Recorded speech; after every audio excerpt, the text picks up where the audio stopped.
Good morning students. आज है date 28 जुलाई। हम करेंगे वर्कशीट 10। आपका सब्जेक्ट है सोशल साइंस, जिसमें हम करेंगे डेमोक्रेटिक पॉलिटिक्स, यानी कि सोशल साइंस में से हम कौन सा पार्ट कर रहे हैं, पॉलिटिक्स। ठीक है, आपकी क्लास है 10th। तो चलिए, आज का हमारा टॉपिक है फेडरलिज्म। फेडरलिज्म क्या होता है? फेडरलिज्म को समझने के लिए हम यहाँ पर आते हैं। देखिए, हमारी गवर्नमेंट कैसी है, राज्य पार्लियामेंट है। पार्लियामेंट सबको पता है, ठीक है, पार्लियामेंट या फिर संसद सबको पता होगा, संसद है। और फिर नीचे जो है, यहाँ पे पार्लियामेंट में आपके राष्ट्रपति बैठते हैं, प्रेसिडेंट बैठते हैं, ठीक है, पीएम बैठते हैं और बाकी जो एमपीज होते हैं वो बैठते हैं। फिर बाकी सभी स्टेट में क्या है, सीएम है, ठीक है, जिनकी जो क्या है, जो आपके लेजिस्लेटिव असेंबलीज है, विधानसभा है सभी स्टेट्स की।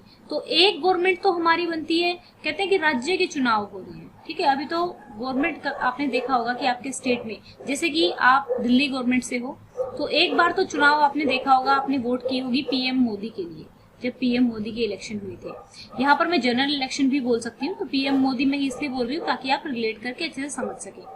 जब दोबारा सीएम के लिए इलेक्शन हुए तो आप लोगों को दोबारा वोट करनी पड़ी, यानी कि एक जो हमारी गवर्नमेंट है वो तो है स्टेट की गवर्नमेंट, ठीक है, जो अलग अलग स्टेट की है। जैसे कि हरियाणा में बीजेपी गवर्नमेंट है, ओके, और हरियाणा में बीजेपी गवर्नमेंट है। और दिल्ली में किसकी गवर्नमेंट है? दिल्ली में आप की सरकार है।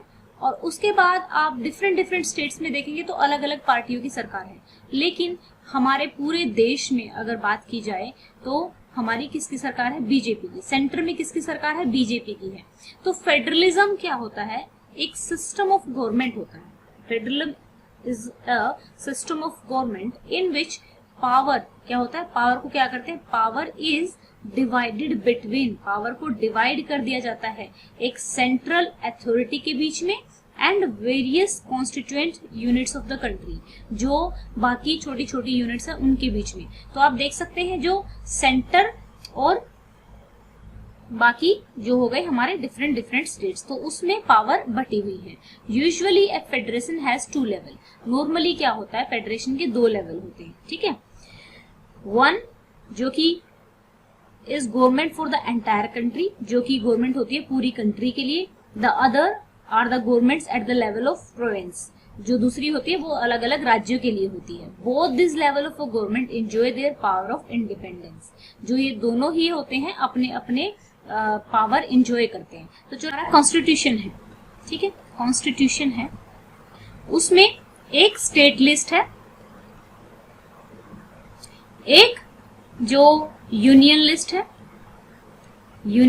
है, और एक कंकरेंट लिस्ट है, ठीक है। मैं इसलिए समझा रही हूँ, देखो इसमें क्या होता है, वो सब्जेक्ट हैं जो कि पर्टिकुलर स्टेट को अलग अलग हैंडल करने होते हैं। जैसे एक एग्रीकल्चर हो गया, अपनी स्टेट का भाई खुद हैंडल करो। यूनियन लिस्ट में जो पूरे देश के लिए है, जैसे रेलवे इस लिस्ट में आता है, हमारी जो आर्मी है वो इस लिस्ट में आती है।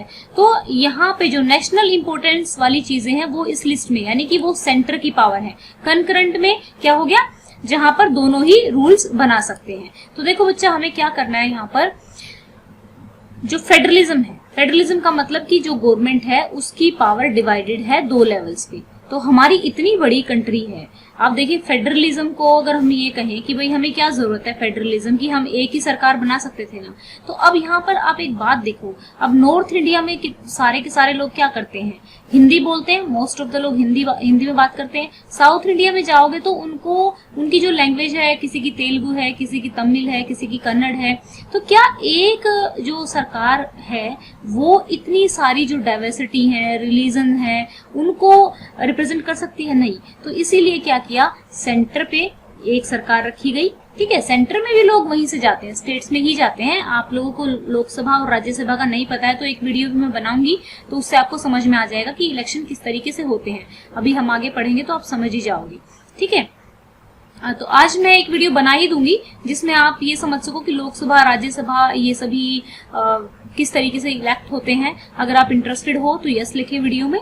तो देखिए, ये हमारी हो गई फेडरलिज्म गवर्नमेंट। अब देखिए फेडरल फीचर क्या होते हैं। अब हम किस गवर्नमेंट को फेडरल गवर्नमेंट कहेंगे? 2 और मोर लेवल ऑफ ए गवर्नमेंट, ठीक है, 2 और मोर लेवल यानी कि 2 या 2 से ज्यादा हो। Constitution define the power of a government, constitution ये डिफाइन करेगा कि भाई गवर्नमेंट की कितनी पावर है। Different jurisdiction governing over same citizens, तो देखिए यहाँ पर ये बात कर रहा है कि आपके जुरिडिक्शन मतलब कि जजेस, आपका सुप्रीम कोर्ट है सेंटर लेवल पे और डिफरेंट डिफरेंट जो स्टेट है उनमें डिफरेंट डिफरेंट हाई कोर्ट्स हैं। इंडिपेंडेंट जुडिशरी, जुडिशरी इंडिपेंडेंट है, कोई ऐसा नहीं है कि सरकार के साथ बाउंडेड है। Constitutional amendment can not be done, अपने आप ही आप जो कॉन्स्टिट्यूशन है उसमें चेंज नहीं कर सकते, आपको चेंज करने के लिए क्या करना पड़ेगा, प्रॉपर सहमति बनानी पड़ेगी। Safe guard promote unity and diversity, तो ये क्या करती है, यूनिटी और डाइवर्सिटी को प्रमोट करती है। अभी जब इस चैप्टर में हम आगे आगे बढ़ते जाएंगे तो हमारा जो कंसेप्ट है वो और भी ज्यादा क्लियर होता जाएगा। How is federalism a form of division of power, तो ये हो गए आपके क्वेश्चन। आई होप आपको ये समझ में आ गया होगा कि फेडरलिज्म होता क्या है। फेडरलिज्म की यानी कि जब हम, अब मैं आपको बताती हूँ फेडरलिज्म, आपको अच्छे से तब समझ में आएगा। मैं एक और चीज आपको बताती हूँ, यहाँ बता रही हूँ। देखो फेडरलिज्म क्या हो गया, जहां पर हमने एक तो रख ली सेंटर में सरकार, ठीक है, जो सब पूरे देश की सरकार है। एक हमने अलग अलग स्टेट में, जहाँ पे पीएम चुना जाता है वो तो सेंटर में चुना जाता है, जहाँ सीएम, ठीक है, चीफ मिनिस्टर चुने जाते हैं वो स्टेट्स के, सभी स्टेट्स के अलग अलग होते हैं। अब आप कहोगे कि हम क्यों पढ़ रहे हैं। यूनिटरी गवर्नमेंट एक ऐसी गवर्नमेंट होती है जिसमें सारी की सारी पावर क्या होती है, एक ही सेंटर के पास ही होती है, ठीक है। तो ऐसी होती है यूनिटरी गवर्नमेंट जिसकी पूरी की पूरी पावर सेंटर के पास होती है। अभी जब आपकी नेक्स्ट वर्कशीट आएंगी तो आप और भी ज्यादा अच्छे से समझ पाओगे। तो चलो अब हम एक काम करते हैं, इन क्वेश्चंस के आंसर देख लेते हैं। तो यहाँ पे देखो पहला क्वेश्चन है, how is federalism a form of division of power. जो फेडरलिज्म है वो डिवीजन ऑफ पावर क्यों है, क्योंकि पावर क्या हो रही है, डिवाइड हो रही है, पावर बट रही है कि भाई आप इस एरिया में काम करोगे, हम इस एरिया में काम करेंगे। फिर दूसरे में क्या है, अभी लिखवा भी रही हूँ आपको, do we have a federal government in our country. हाँ, हमारी जो, वैसे तो कॉन्स्टिट्यूशन में कहीं पर भी ये नहीं लिखा हुआ कि हमारी जो फेडरल गवर्नमेंट है, लेकिन जो हमारा ढांचा है वो फेडरल ही है, ठीक है।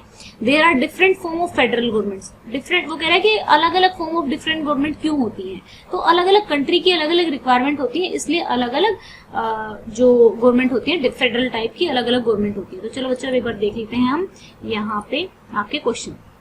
तो पहला क्वेश्चन हमारा यही है, how is federalism a form of division of power. क्यों, because it divides the power at 2 levels, centre level for the whole country and state level for the individual state, ठीक है।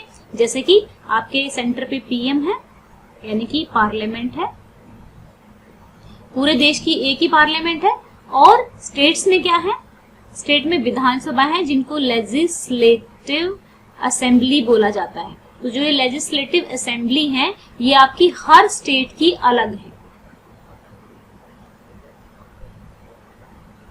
Both this level of a government enjoy their power independent of other, यानी कि एक दूसरे पर निर्भर हुए बिना जो जो पावर इनको मिली हुई है वो ये एंजॉय करते हैं। अब सेकंड क्वेश्चन क्या था, do we have a federal government in our country.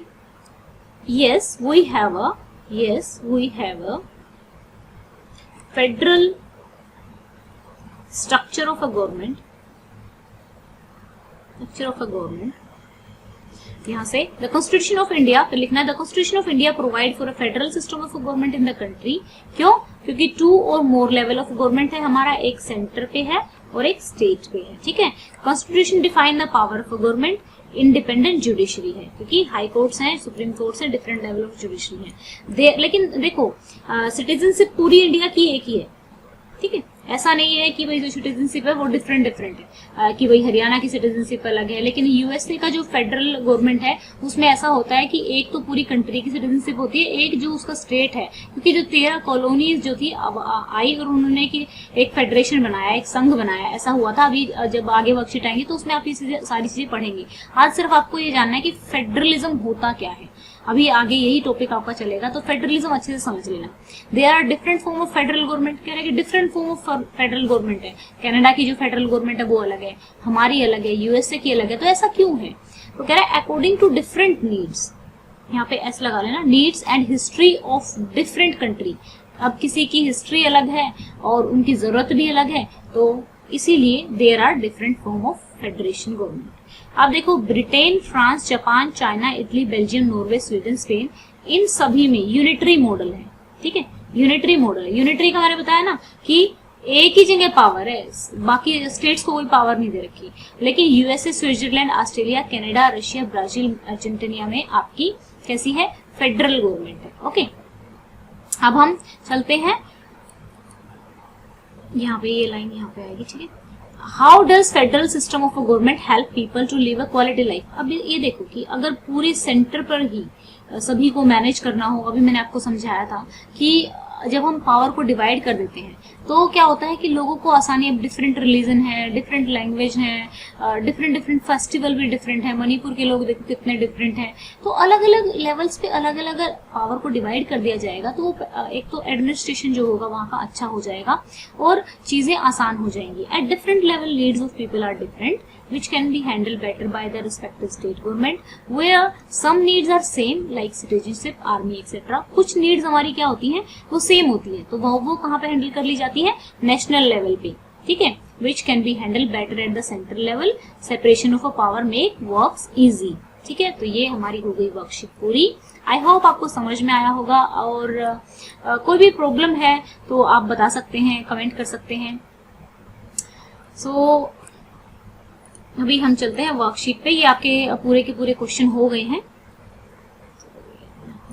एक सेकेंड, ये हमारी हो गई है। देखिए यहाँ पे आपको ये सिर्फ एक पैराग्राफ ही है और ये चारों के चारों जो ये फंक्शन दिए हुए हैं, थोड़ा थोड़ा वर्कशीट आता है आपको, तो साथ के साथ याद कर लिया करो, ज्यादा कुछ याद नहीं करना होता, एक बार समझ लोगे तो बेटर हो जाएगा। आज के लिए इतना ही। खूब पढ़ो, खूब खेलो।